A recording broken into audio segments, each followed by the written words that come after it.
understanding the eternal purpose of things that of life that God has for each of us. Right. It reminds me of the story of I mean, how many stories in the Bible about people who were sick, born sick, right? In there's a couple of them, at least that I can think of, when the Lord says this was happened so the Lord could be glorified in this very day, and they became a testimony of something powerful that God did. Definitely. But I think it comes back to the area of like, is life worth living? In the flesh by itself, is debatable for some people because they don't see that the fullness of what they were created to be. Yeah, I'm so glad you shared both of those stories because it brings up a really good point, because humanity is uncomfortable with suffering. And so what kind of suffering is acceptable, or how much suffering is too much, and who gets to decide? And so, like we were talking about Canada lowering the age so that a 12-year-old could say, I'm suffering, I want out of my misery, this is my choice, and there's a medical outlet and a legal outlet for that. Right.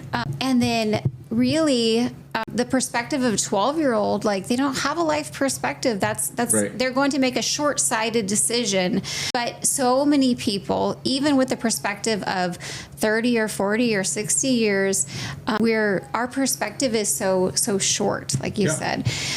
One important thing that came to mind as we were talking about kind of these different instances of suffering is I shared an article with you about AI giving a teen advice about, you don't deserve to suffer like this. And the teen asked, I should tell my parents that I'm considering suicide. And no, they don't understand you. And there's the wrongful death lawsuit currently against ChatGPT, OpenAI, whatever, by this parents, because the advice was specifically catered toward this teen ending his life because of the suffering that no one could understand but the AI.